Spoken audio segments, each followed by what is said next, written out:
Linda Magee, and today we're going to go over the different variables that we can utilize in our exercises on the BOSU. So we have a bunch of exercises in the manual that are in the BOSU, and the variables that we're going to go over, there's 4 different variables, are ways to change each exercise to either progress or regress them so that you can multiply the number of exercises in the way that you can do them and just have a whole library of different exercises so that your class never has to be the same. It also allows for you to be able to change the exercises as you're going through class and to give options for people to either make it harder or easier. So the first variable that we have is what we call contact points. Contact points are really anything that helps to support the body while we're on the balance trainer. Okay, so one of the first contact points that we're going to utilize is our own body. Okay, body parts, whether it's our hands, it's our hips, it's our abdominals, it's our butt, it's our feet. So if I'm on top of the BOSU, and let's say I'm getting ready to do a lateral raise out to the side, okay, I have 2 points of contact on my BOSU. Both of my feet are on the BOSU. Okay? If I want to make this a little more challenging, I take away a balance, a contact point. So let's say I'm going to try this on one foot. So I've taken away a contact point. Arms come up and down. Okay? So generally, the less amount of contact points you have, the harder the exercise is. Now let's say I don't want to take away the whole contact point. I can take away a little piece of it.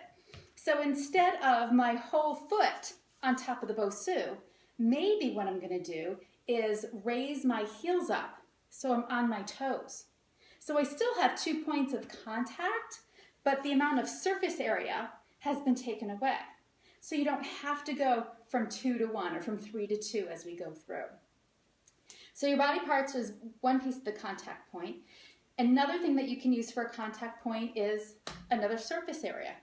So whether it's the wall or a great pole, okay, you can use this as a support. So if I'm going to do a lateral raise, I've got 2 contact points with my feet and 1 with my hand on the surface area. It doesn't have to be even just the surface area that's solid, a wall, table. You can also use something like a body bar. So you're holding on to that and it's helping to support you while you're working on the balance trainer. Okay? And then even another way, besides the body parts and besides a surface area or another piece of equipment, you can actually use the trainer.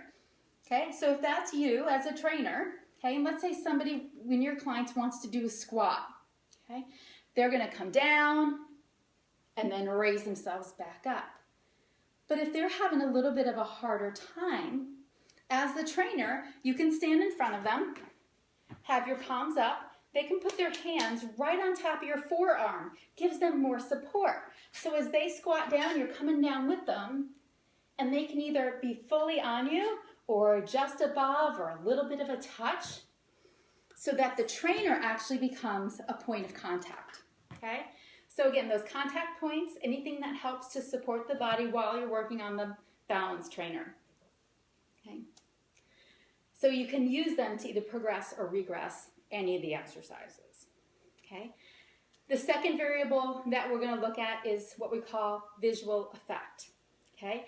And this is really any type of manipulation that we are changing that changes the amount of feedback that we're getting from our eyes.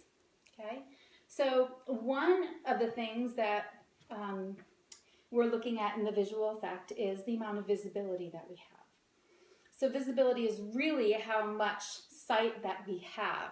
So let's say that your Group X room is really well lit and eyes are wide open. So when you're on top of that BOSU and you're doing some squats, eyes are wide open, you're getting a lot of feedback visually. Okay, that helps to maintain balance.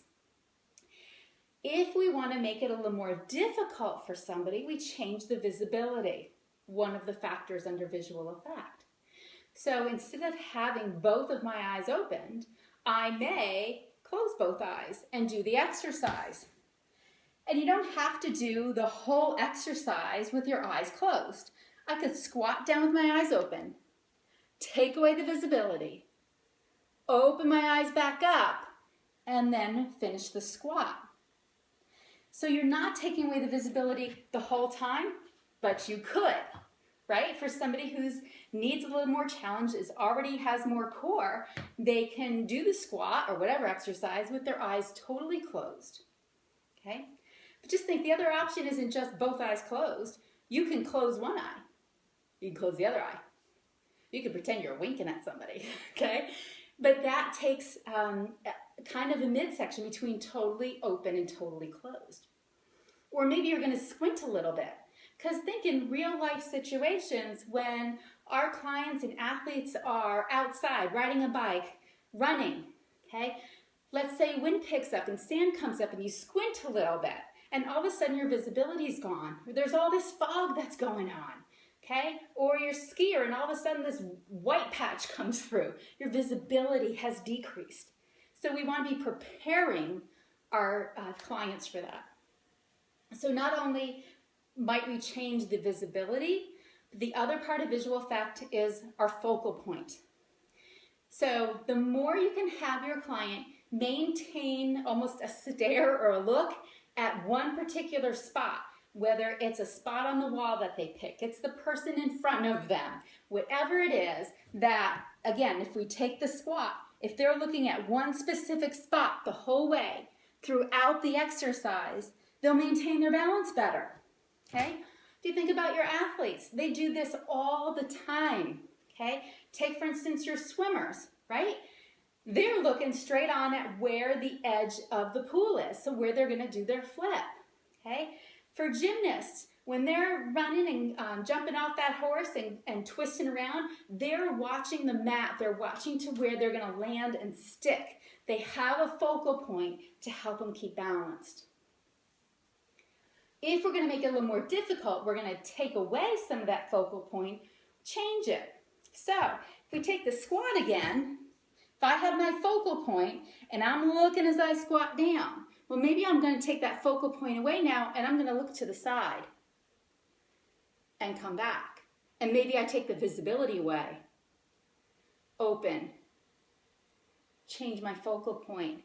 Come on back and lift up. Okay, so we've covered so far contact points and visibility, and we'll head on to the next two in a moment.